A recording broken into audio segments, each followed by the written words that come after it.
All right, the inaugural testing of my video cams for doing some cooking. So today what I'm going to do is we're going to be making some chili. And I usually make a 3-bean chili. And with that 3-bean chili I use 2 cups of kidney beans, 1 cup of pinto beans, and 1 cup of black beans. But that is of course up to you. You can use whatever you'd like to use. Now if you look, I have the black beans here in the pressure cooker. Most pressure cookers have a fill line right on the inside of them, so you don't want to put any more water than that in the pressure cooker because that will cause it to blow up, and that would be very bad for you. Right now I'm going to add some salt. Of course this is not very scientific. This is probably about a tablespoon to a tablespoon and a half of salt. In addition to the salt that you put in, you add 2 bay leaves, and these are fresh bay leaves. Well, they're dry, but they're not crushed. So you have full bay leaves. So I add 2 bay leaves to that. So then, when you're done with that, what we're going to do is put the lid on. Various pressure cookers have various lids, but here, this has some safety features on the lids. And the safety features allow the lid to not come off during cooking. In this case, what you have is right here, there's a metal device that when the pressure cooker comes out, the pressure comes up, then the metal piece comes up and it prohibits the lid from coming off. Here is a steam control valve, and that control valve can release steam, but that's really not a good idea. I usually just leave it in that setting. So what I'm going to do with these beans is I'm going to put them on high, wait until the pressure cooker starts to pressurize and pressure cook the beans. And at that point, we will cook them for 1 hour. So I'm going to put those on the stove right now. And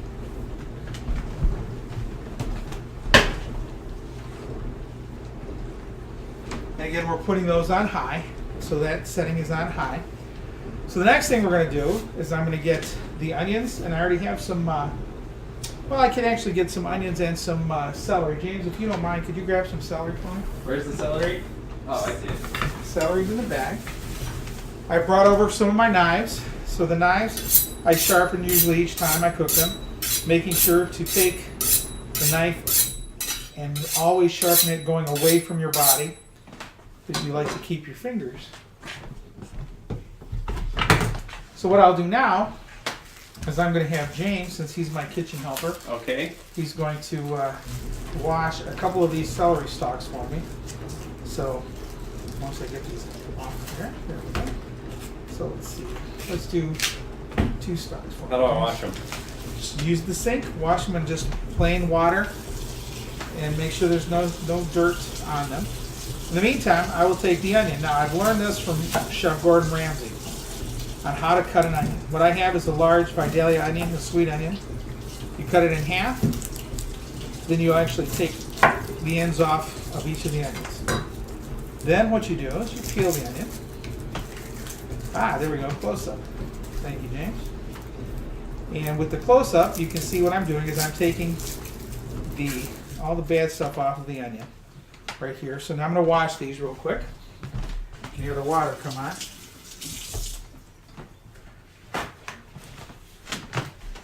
Now the other trick that I learned from Rachel Ray is whenever you're cooking and you're doing a fair amount of cooking, it's nice to have a pan or a pot or anything, a bowl, that you can use all your stuff that you're going to discard.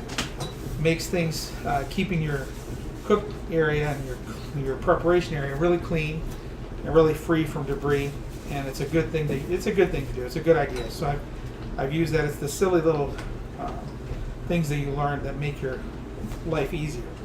So now what I'm going to do with the onion is you have the onion that's cut in half. I'm going to cut one time because this is chili. I don't have to have very fine cuts of onions. I'm going to cut one time through here. So I'm going to do that right now.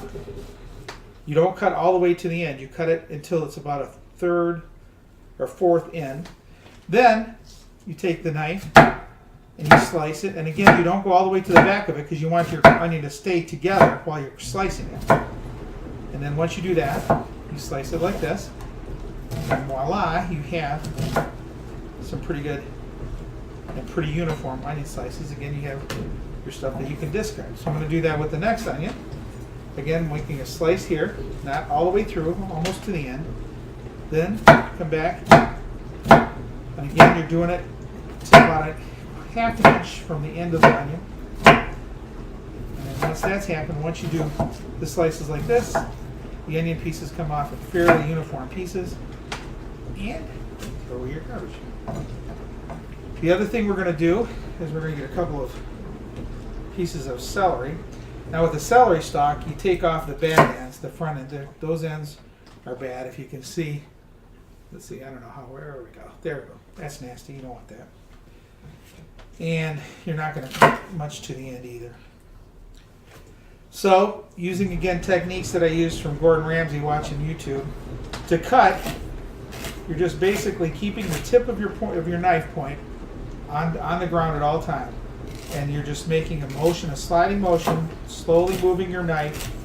And what it does is it allows you to cut things really fast. I'm doing this in slow motion so you can see, but it makes quick work of cutting up a couple of pieces of celery. Then I usually don't take these because they don't taste all that good. So there's the celery and the onions that I'm going to add to the chili. In the meantime, while we're waiting for this, what I'm going to do is I'm going to get out the various other ingredients that I'm going to use for the chili, and the various other ingredients include tomato sauce, diced tomatoes, and then I'm going to get the spices together, and we'll come back in just a second when we're ready to do the second step of the chili. Okay, we're going to start the river. Yeah, if you don't mind, James.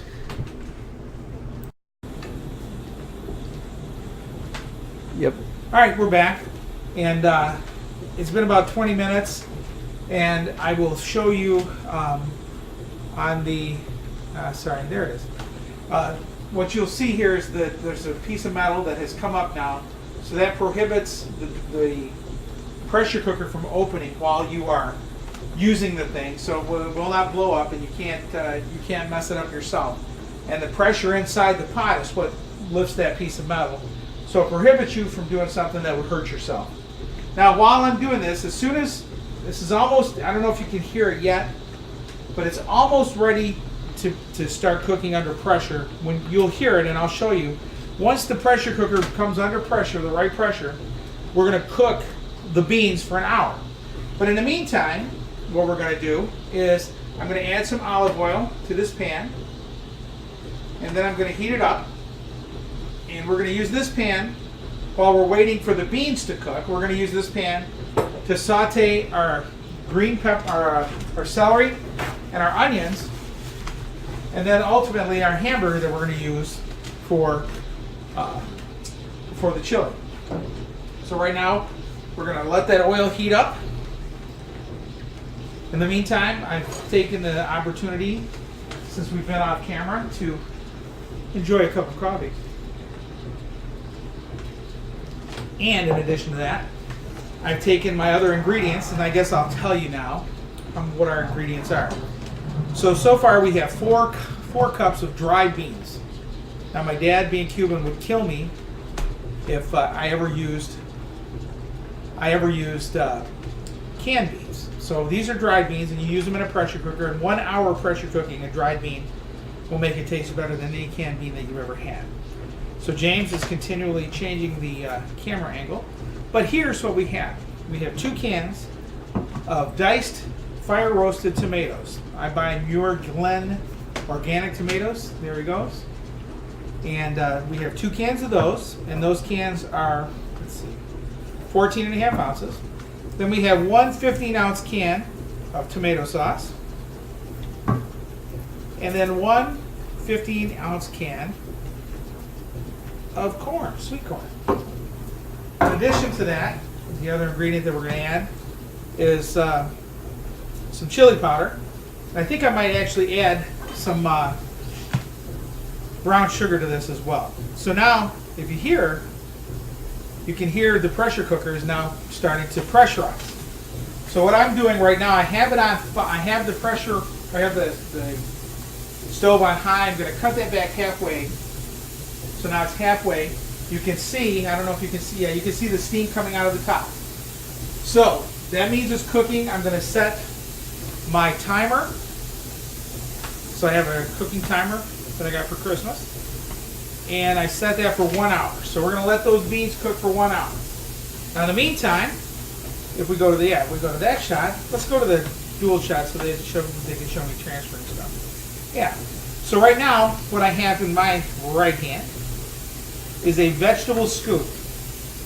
Anybody that doesn't have one of these should actually have one because they are wonderful. They allow you to move all your vegetables quickly and efficiently. And now what I'm going to do is I'm going to salt and pepper the celery. So here's the pepper. Here's the sea salt. I have pink Himalayan sea salt, which I just like the taste of. And I'm going to grab my spatula. With the spatula, I'm going to let the celery cook. Now the reason I put the celery in first is that it is much harder than the onion, and therefore it takes a longer time to soften than the onion. So the celery is in first. I'll add a little bit more olive oil. This is extra virgin olive oil.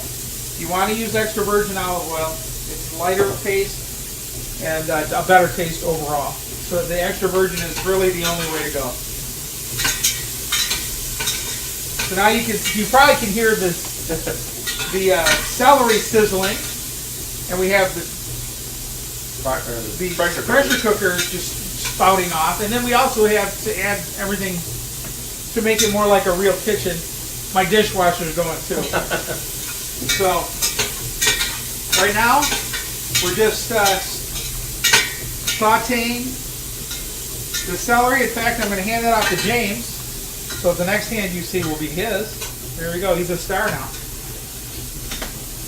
So he's sauteing the celery. And when that cooks for just a few more minutes, we're going to add the onions in.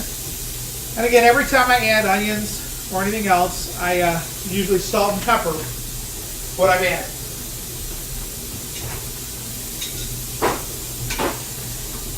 My dad would probably be really upset with me because I failed to mention that we are going to be using garlic. Now I'm using cheater garlic this time. I'm using minced garlic from a can or a bottle, and that's just ease of use. But typically, I would use fresh garlic. And in one of my subsequent videos, I will show you how to peel fresh garlic and crush it and make it really good. So James, how is that going? I don't know. All right, let me take a look.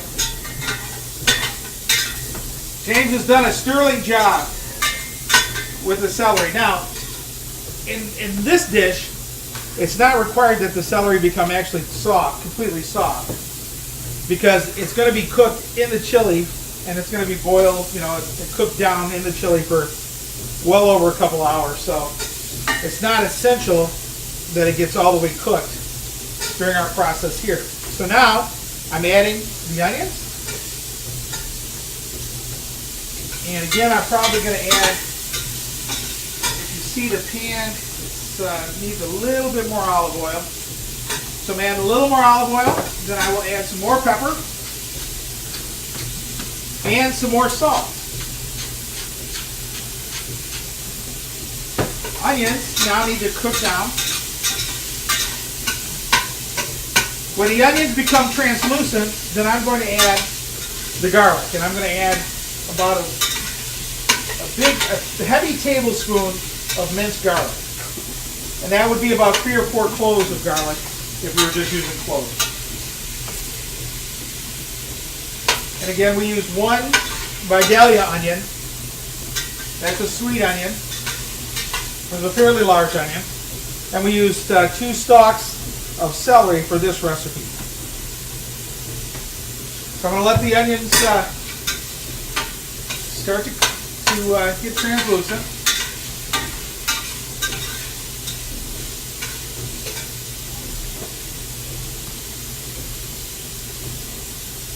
You do not have to constantly stir the onions, so sometimes you can let them just cook as they are. Once the onions get translucent, we're going to add minced garlic. A whole tablespoon of that, a big tablespoon. Look, you can actually see me stirring. How about that? What a view! Oh, James, you don't want to. That's the technique. Okay. Yeah. Actually, there is no technique to stirring. So,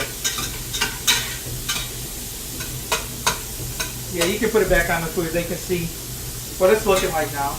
The onions are starting to cook. They're not quite translucent yet. Again, because this is chili and because it's going to cook for a long time in the chili, there's a couple of things. The onion pieces can be bigger, so I have some actually fairly large onion pieces, and they don't have to be quite as done as it might with other dishes.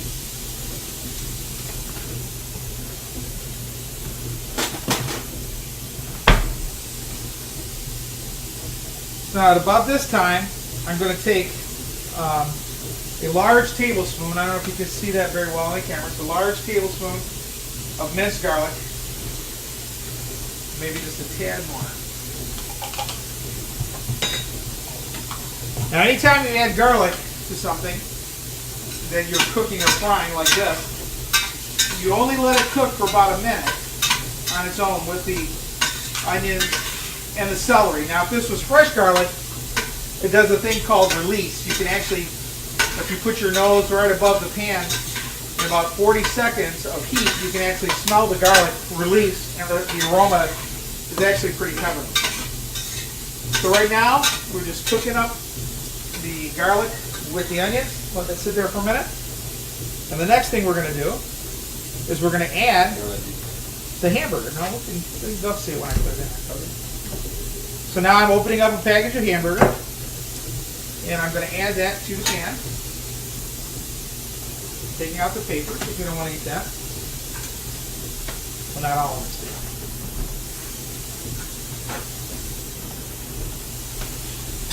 So now, as I've said before, whenever I put anything in to cook, I usually add salt and pepper to the new item. So I've added all this hamburger.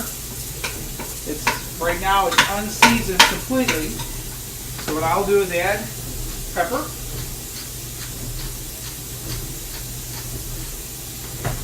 And I will add salt.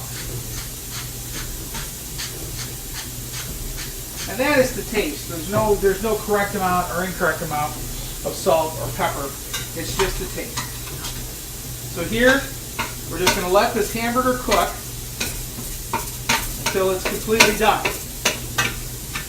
Once the hamburger is done, I'm going to drain it. I have a kind of a cool tool, a kitchen tool, that helps me drain things. This is a strainer that I got from IKEA.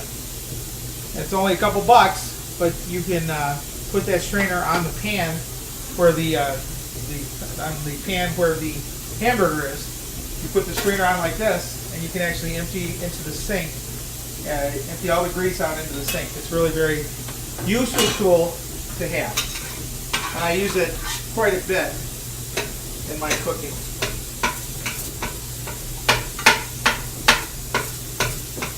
So as you can see, we're just going to let this hamburger get brown while cooking it with the onions and the celery and the garlic. And then once the hamburger is brown, I'm going to drain off the oil. And after that, the oil is drained. Then we're going to take a quick break and wait until the beans have been finished cooking. So that's the plan for now. I'm going to while the hamburger's cooking, I'm going to have some more coffee. What is this at? No, this is Gevalia. Okay. The coffee I drink is Gevalia. The coffee is Swedish Kings. Right. James thinks I'm a coffee snob. It's not a paid advertisement. That was not a paid advertisement. That's free. That's because I love Gevalia. They're not in any way a sponsor of this series. They are not, but we would be willing to let them. So if you're out there, Mr. or Mrs. Gevalia, and listening, you can be my sponsor. For only the price of a few cups of coffee. How cheap can that be? Look at the exposure you're getting. Ah. I don't think James is too impressed with my marketing skills at this point. Not yet. But I'm going to keep trying. That's good. Trying is a quarter of the battle.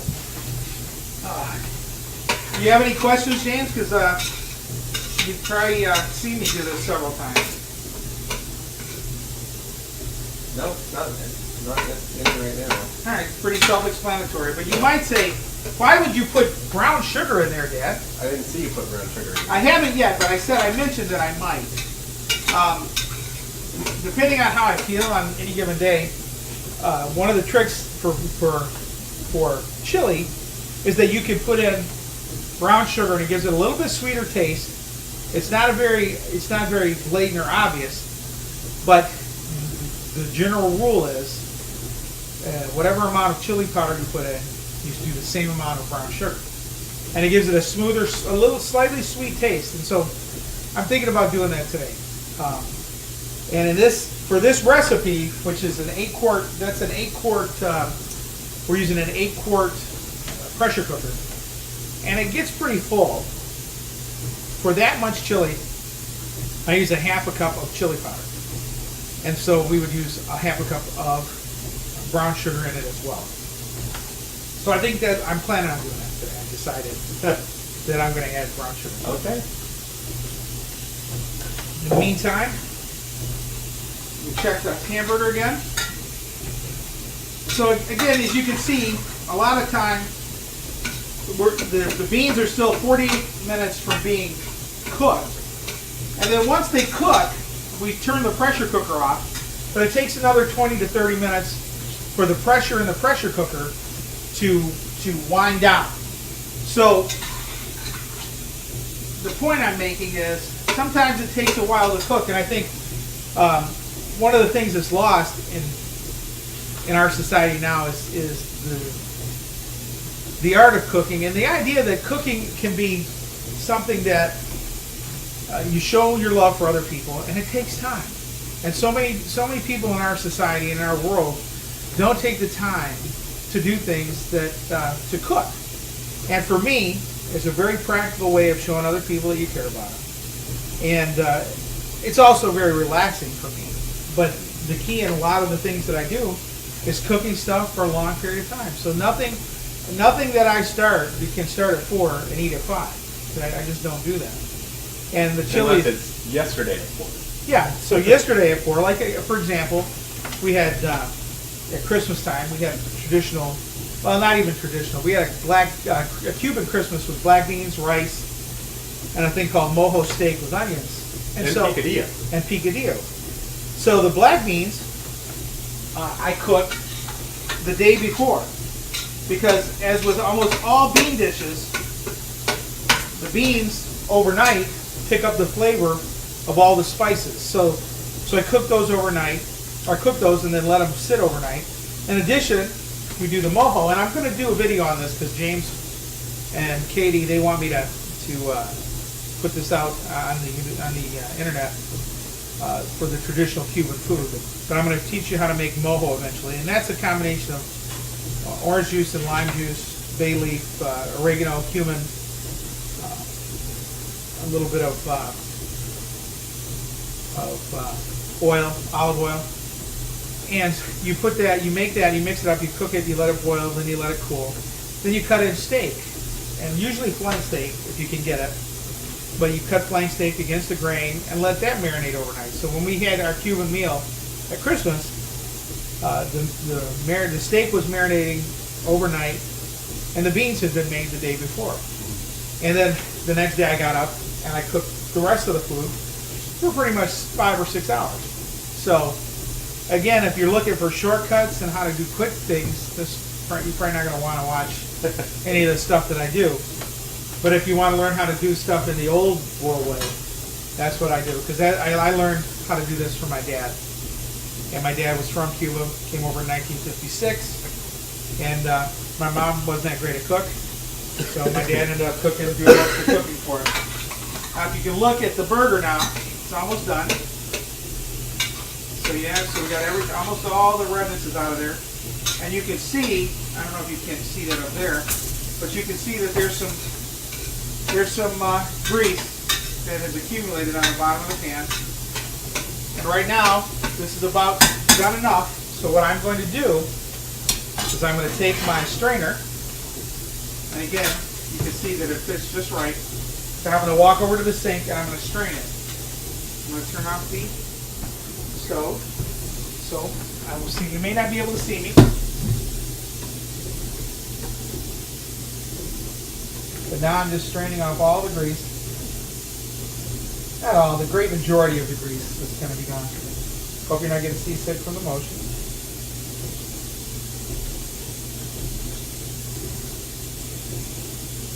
And you just let this come out as long as it takes. And it's still gone.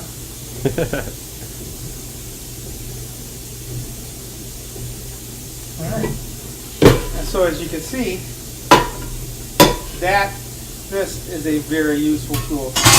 Highly recommend it. So now, we're just going to put that on the back burner, cover it up, and we will be back when the beans have finished cooking, and I will show you how to put the rest of the stuff together for chili. And approximately, let's see, we got 43 minutes. 44 minutes left for the pressure cooker to cook, then about 30 minutes left for it to cool down. So about an hour and a half, about an hour and 15 minutes. All right. All right, so we're back, and it has been about 40 minutes since the pressure cooker has stopped, has been taken off the heat, and as you can see right now, the pressure cooker, the metal bar, the metal piece, the safety device has gone down. So I'm going to pull off the safety release, the pressure release valve, and then open up the black beans, actually it's black beans, kidney beans, and pinto beans. So I have 2 cups of pinto beans, or I'm sorry, 2 cups of kidney beans, 1 cup of black beans, and 1 cup of pinto beans. Now, I did cook these with 2 bay leaves. So now what I'm doing right now is trying to find the bay leaves, because you do not want to eat a bay leaf. A bay leaf is very bitter. It's a good taste, it's good for the taste of the beans, but to get the bay leaf into your mouth would be a nasty thing. So you try to fish the bay leaves out of there. If sometimes you can't find them, sometimes it takes a long time to find.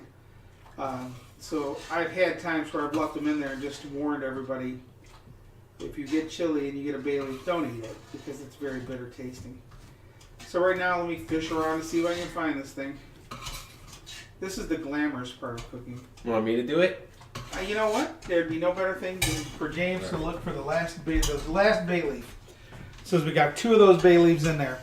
Now in the meantime, what I'm doing in the meantime, I've opened up my cans of diced tomatoes. Opened up a can of tomato sauce. I have my chili powder here. And while I'm talking, I'm going to drain the can of sweet corn that I have. And James has now found the bay leaf. So now we're good. So now, James, what we're going to do is we're going to add the 2 cans of fire roasted diced tomatoes. So if you want to add that, let's see, what's the... Oh, sorry, guys. Which one are you looking for? That one right there. So I add the 2 cans of diced beans? Yeah. In here? Yeah, in the beans. Okay. And see, so James did those from quite a height, Oops. and it created quite a Plop. plop. So I'm going to have him do the second one to see if it's any better. You notice he's taking a stance far away from the beans. Okay, that was kind of sad. Alright, so now there's 1 can of tomato sauce.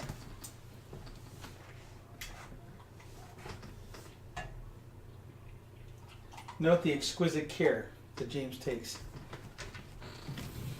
Alright, so now we have a can of corn, sweet corn.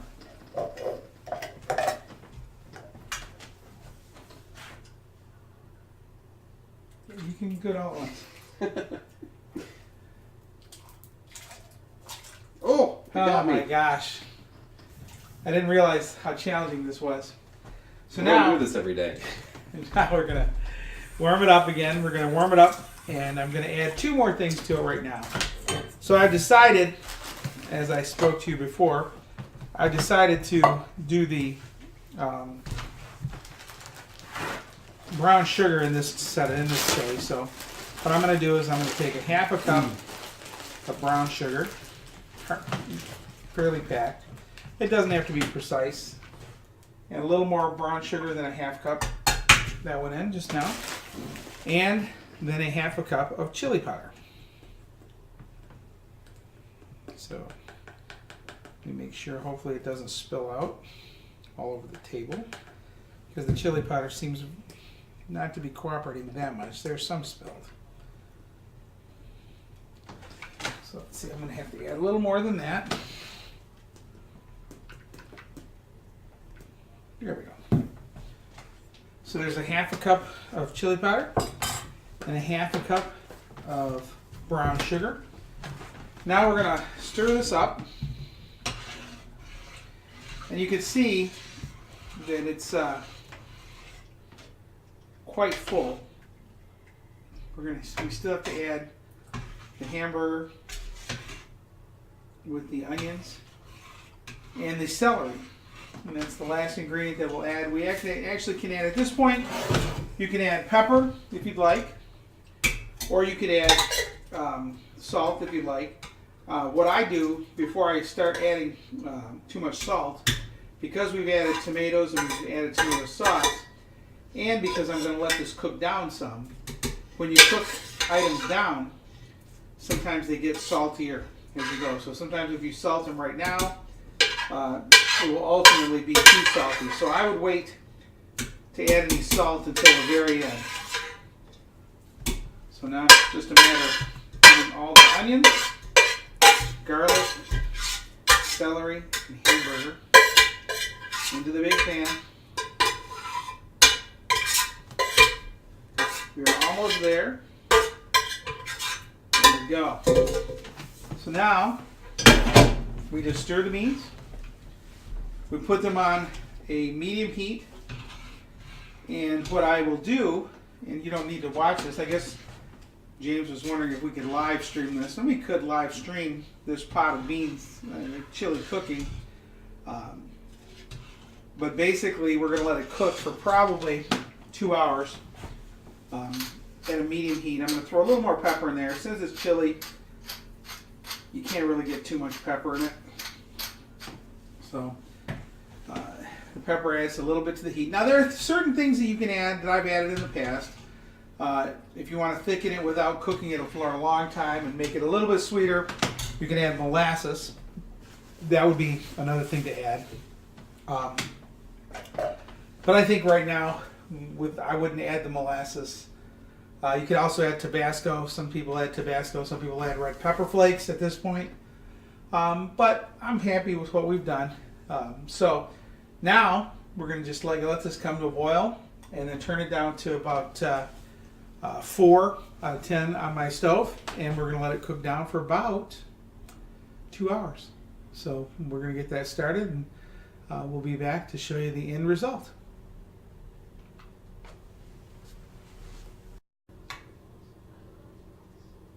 All right, this is the last bit of the recording. We have been cooking the chili for about an hour, I would say for an hour and 10 minutes. And I'm going to show you what's happened so far. We while you were gone, I did add some Polish kielbasa for flavor. So that Polish kielbasa is in there. The level of the chili is cooked down about 3/4 of an inch. So I like it probably a little thicker, but right now it's a pretty good thickness. Tastes really good. And that is how I cook chili. So, hope you enjoy it. If you have any questions, you can email me at mike@villarlawoffices.com. VILLAR. Lawoffices with an S.com. Thanks.